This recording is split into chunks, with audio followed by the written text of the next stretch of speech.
ओम गणेशाय नमः। ओम नमः शिवाय। मैं निखिल ज्योतिष आचार्य आप सभी का मेरे चैनल पर पुनः स्वागत करता हूं। आशा करता हूं कि आप सभी स्वस्थ होंगे। महादेव की कृपा आप सभी पर सदैव बनी रहे। ये वीडियो मेष यानी कि एरीज के लिए अत्यंत विशेष है, क्योंकि वीडियो है 13 से 19 जनवरी 2025 के साप्ताहिक राशिफल के बारे में। कैसा रहेगा आने वाला सप्ताह मेष के लिए। मेरा साप्ताहिक राशिफल प्रमुखतः चंद्रमा और उनकी गति पे आधारित होता है। चंद्रमा विशेष अति विशेष ग्रह हैं, बहुत तेज भागते हैं, मन के कारक हैं। 2.25 से 2.5 दिन में राशि बदल लेते हैं। विशेषता यह है कि जिस भी भाव में जाते हैं उसको एक्टिवेट कर देते हैं। इसी कारण से डे टू डे एक्टिविटी पर प्रभाव उनका बहुत रहता है। और क्योंकि उनके राशि परिवर्तन कई बार होते हैं, इसीलिए पूरे सप्ताह में कई बदलाव आते हैं। मन पर प्रभाव होता है और मन से फिर एक्शंस में वो चीज़ें कन्वर्ट होती हैं। इसलिए साप्ताहिक राशिफल की विशेषता बढ़ जाती है। किस प्रकार से अपने आने वाले सप्ताह को थोड़ा प्लान आउट करें, ज्योतिष के माध्यम से थोड़ी गाइडेंस प्राप्त करें, इन सभी चीज़ों के लिए ये जो साप्ताहिक राशिफल होता है ये अति विशेष होता है। यदि आपकी लग्न राशि या चंद्र राशि मेष है, दोनों ही गाइडेंस के लिए इस राशिफल को देख सकते हैं। जहाँ से आपको सूट करता है, रिलेट करता है, वहाँ से इसको ऑब्जर्व कर सकते हैं। मेरा व्यक्तिगत मत है कि लग्न राशि देखिए, इनकेस नहीं पता तो चंद्र राशि से भी इसको देख सकते हैं। शुरू करते हैं। चंद्रमा तीसरे भाव में रहेंगे आपके 13 तारीख को, और 14 तारीख सुबह के करीबन 5 बजे तक उनका जो गोचर है वो वहीं पर रहेगा। चंद्रमा का तीसरे भाव में आना एक प्रकार से अच्छा ही माना जाता है। यहाँ पर उन पर सूर्य की दृष्टि रहेगी और सूर्य का गोचर भी अगले दिन है, चंद्रमा का भी हो जाएगा। तो ये पूर्णिमा योग एक एक्सटेंडेड टाइम के लिए आपको प्राप्त होगा। अच्छा है। चंद्रमा केंद्र के स्वामी है, सूर्य त्रिकोण के स्वामी हैं। दोनों का समसप्तक योग यानी कि पराक्रम और भाग्य दोनों ही आपका साथ देगा। ये एक प्रकार से अच्छा है। लेकिन बुध की दृष्टि जो चंद्रमा पर है ये थोड़ी सी नेगेटिव होती है। चंद्रमा बुध की ही राशि में है, इसलिए बुध डोमिनेट करेंगे। कन्फ्यूजन बहुत रहेगा, कम्युनिकेशन प्रॉब्लम बहुत रहेंगे। आप जो बोलेंगे लोग समझ नहीं पाएंगे। बुध साथ में आपके छठे घर के स्वामी भी है, यानी कि स्ट्रेस भी बहुत ज़्यादा हफ्ते के शुरुआती भाग में आपके ऊपर दिख रहा है, कई चीज़ों को लेकर, काम को लेकर, पैसे को लेकर, फैमिली को लेकर। तो वो थोड़ा सा संवेदनशीलता भी आपके जीवन में लाएगा। चंद्रमा खुद चौथे घर के स्वामी हैं और अपने से 12वें भाव में बैठे हैं। प्रॉपर्टी आदि बेचने का कुछ प्रयत्न कर रहे थे तो उसके लिए समय अच्छा है। बस अपने भावनाओं पर थोड़ा सा कंट्रोल कीजिएगा, क्योंकि सूर्य की किरणों युक्त चंद्रमा यानी कि पूर्णिमा योग जो होता है, उस चंद्रमा वहाँ पे सेंसिटिव बहुत होते हैं। और क्योंकि वो खुद चौथे भाव का स्वामित्व भी लेते हैं, तो छोटी छोटी बातें जो नॉर्मली व्यक्ति नज़रअंदाज कर देता है, यहाँ पे वही चीज़ें व्यक्ति को स्ट्रेस देकर जा सकती हैं। यात्राओं के कुछ योग बनते हैं आपके, लेकिन यह है कि चंद्रमा तीसरे घर में उपचे भाव में व्यक्ति को आगे बढ़ने का मौका देते हैं और व्यक्ति के अंदर एक संकल्प शक्ति भी देते हैं। नवांश कुंडली बता रही है कि स्ट्रेस बहुत रहेगा। दशांश कुंडली कार्य क्षेत्र में अच्छा काम मिलेगा, मैच्योरिटी के साथ हैंडल कीजिएगा चीज़ों को। बिजनेस में कुछ बड़े बदलाव अगर लाने का प्रयास कर रहे हैं तो समय बहुत अच्छा है। जो लोग इवेंट मैनेजमेंट या फिर कुछ भी पब्लिक से जुड़ा कार्य जिसमें फाइनेंस होता है, कंसल्टेशन होता है, उससे जुड़ा कार्य करते हैं तो लाभ होगा। लव लाइफ की जहाँ तक बात है, थोड़ा बर्डन लगेगा, बहुत अच्छा समय नहीं है। वैवाहिक जीवन, एक दूसरे को टाइम दीजिए, समझने का टाइम दीजिए। स्टूडेंट्स, अच्छा समय है, लेकिन मैच्योरिटी की कमी दिख रही है। आप लग रहा है कि बहुत इमेच्योर तरीके में पिछले कुछ दिनों में बिहेव कर रहे हैं और इसका प्रभाव आगे पड़ेगा। सेहत के हिसाब से गले के रोग, हड्डियों के रोग, नसों के रोग, स्किन डिसऑर्डर। सर्वाष्टक में लग्न बली है। अच्छा समय है, कुछ बड़ा करना है, कुछ चेंज करना है अपने जीवन में, समय उपयुक्त है। चंद्रमा आ जाएंगे आपके चौथे भाव में यानी कि कर्क में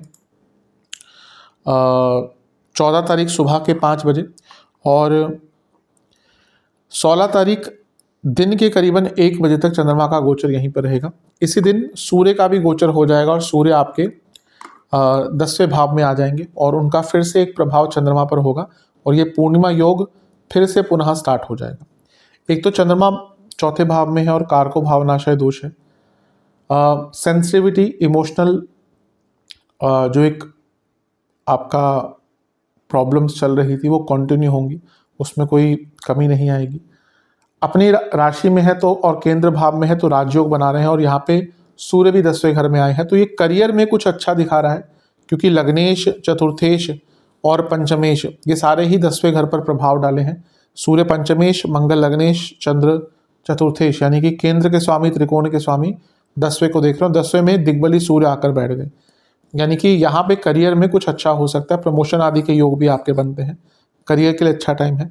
लेकिन चंद्रमा हमेशा मैं कहता हूँ कि चौथे भाव में कारको भावनाशय दोष उत्पन्न करते हैं, तो एक प्रकार से बहुत इमोशनल टर्मोइल, छोटी छोटी बातों पे चिंता करना, घर में कलह कलेश बहुत होना। यहाँ पे चंद्र मंगल योग बन रहा है, धन के लिए बहुत अच्छा होता है। जो कुछ नॉर्मल से हटके करते हैं उनके लिए धन प्राप्ति के योग बहुत अच्छे बन जाते हैं। यहाँ पे राहु का प्रभाव भी है चंद्रमा पर, और मंगल अष्टमेश भी है, यानी कि घर में कलह कलेश, घर में एक दूसरे पर विश्वास ना होना, आपकी माता जी की सेहत के लिए अच्छा समय नहीं होगा, और आपके इमोशनल हैप्पीनेस के लिए अच्छा समय नहीं होगा। आप यहाँ पे ना बहुत दुखी सा भी फील करेंगे, गुस्सा भी आपके अंदर भर भर के रहेगा, और प्रॉब्लम यह है कि अपनी बातों को लोगों के सामने रख नहीं पाएंगे, जो आपके फ्रस्ट्रेशन के लेवल को और बढ़ाएगा। तो थोड़ा सा चिंताजनक समय है, इसका जितना ध्यान रख सकते हैं उतना ध्यान रखिएगा। राहु का प्रभाव भी है, मंगल का प्रभाव भी है, गुस्सा भी आएगा, भ्रमित भी रहेंगे, कन्फ्यूजन भी रहेगी और इल्यूजन भी रहेगी, इसलिए ये समय सरलता से ही बिताने का है। नवांश कुंडली बता रही है कि भौतिक जीवन में कुछ अच्छा कार्य पूर्ण हो सकता है, मानसिक और पर्सनल लाइफ के लिए अच्छा टाइम नहीं है। दशांश कुंडली कार्य क्षेत्र में कम बोलिएगा, अगर फाइनेंस संबंधित फील्ड में है तो लाभ होगा। बिजनेस के हिसाब से सब ठीक है, लेकिन बहुत लाइटली चीज़ों को ले रहे हैं, इससे बचना पड़ेगा। जहाँ तक लव लाइफ की बात है, अच्छा समय बिताने की कोशिश करिए। ऐसा लगता है कि एक हारमोनियस टाइम, एक अच्छा टाइम, एक शुभ समय, एक पॉजिटिव टाइम एक दूसरे को नहीं दे पा रहे।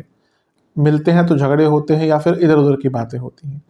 वैवाहिक जीवन, जो मैंने शुरू में कहा था, अभी मेंटेन करूंगा, अपने लाइफ पार्टनर को टाइम दीजिए। स्टूडेंट्स, आपको लग रहा है कि आपको बहुत कुछ आ गया, लेकिन कई चीज़ों की अंडरस्टैंडिंग अभी भी कम है, इस पर विचार कीजिए। सेहत के अनुसार चेस्ट की प्रॉब्लम, कफ रोग, बीपी की प्रॉब्लम, सर्वाष्टक में सप्तम भाव बली है। एक प्रकार से जो लोग बिजनेस करते हैं उनको यहाँ पे कुछ अच्छा लाभ हो सकता है। 16 तारीख दिन के करीबन 1 बजे चंद्रमा आपके पंचम भाव में आ जाएंगे, यानी कि सिंह में, और सप्ताह के अंत तक वहीं पे रहेंगे। चंद्रमा का पंचम भाव में आना बहुत अच्छा होता है, केंद्र के स्वामी है, और त्रिकोण में आ गए तो राजयोग बना, और यहाँ पर शनि की दृष्टि है और शुक्र की दृष्टि है।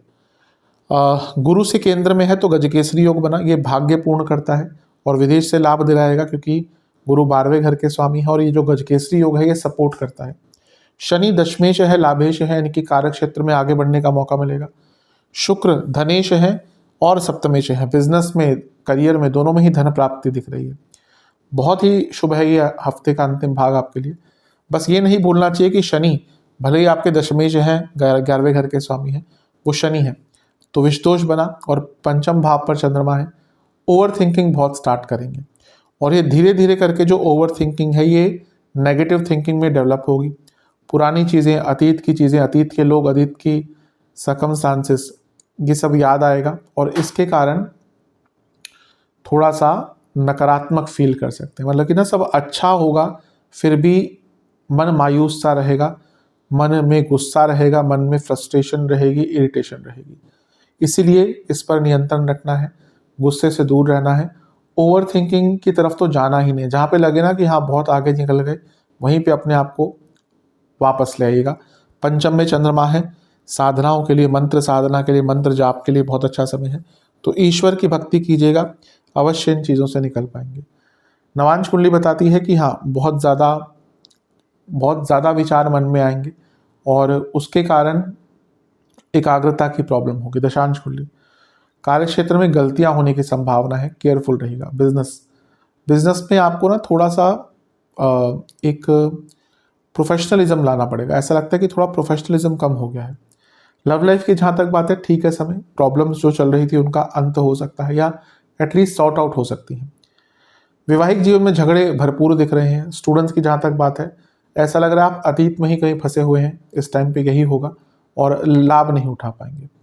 सेहत की जहाँ तक बात है, पेट के रोग, नसों के रोग, हार्मोनल डिसऑर्डर, सर्वाष्टक के हिसाब से आपका सप्तम भाव फिर से बली है। बिजनेस में कुछ चेंज लाना चाहते थे, उसके लिए समय बहुत उपयुक्त है। उपाय के संदर्भ में आपको हनुमान बाहुक का 2 बार पाठ करके बजरंग बली को लड्डुओं का भोग लगाना है।